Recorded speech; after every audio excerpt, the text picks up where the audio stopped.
Good morning, everyone. Happy Wednesday. I just wanted to go over what you have to do for the rest of Checkpoint 2 since it's due today. So designing your inquiry. We're going to go back into this resource to finish up what we have to do. So you should have already finished step 1, step 2, step 3, and now we're working on step 4.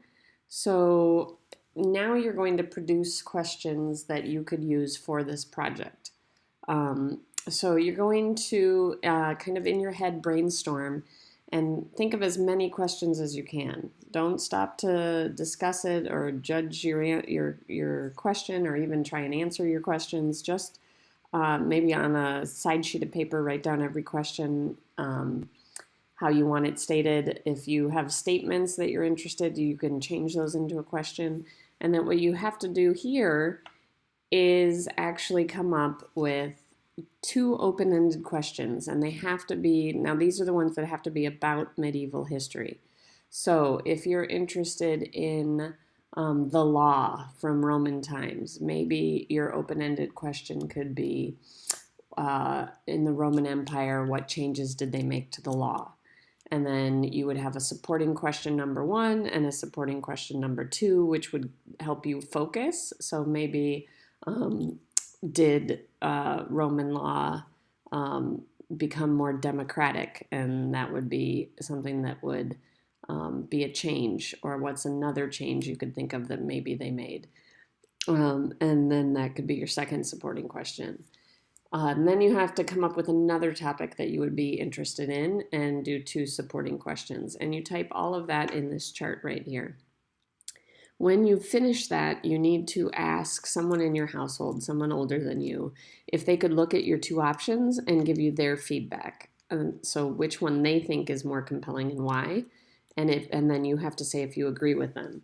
And you put their answer here. So even if you don't agree with them, I want you to put your answer here. But then you can still choose whichever open-ended question you want. So pick whichever open-ended question you want, and then you need to go back up here to checkpoint number 2, designing your inquiry.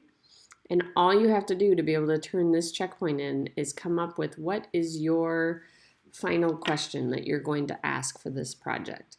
And you're going to type it right here. And then you have to have a supporting question 1 and a supporting question 2.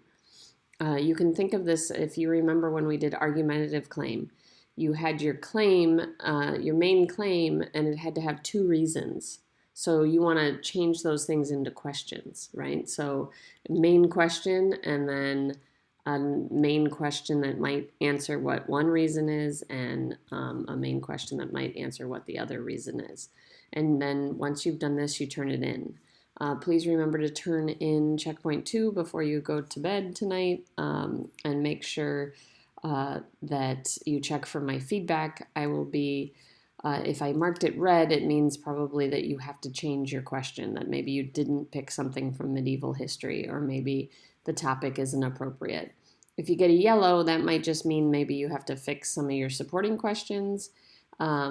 But I will always make a comment. And if you get a green, you can go ahead to checkpoint 3, which I'll be posting a video about later this week. I hope you're all having a great week. I miss all of you guys, and you can always email or message me if you have any questions.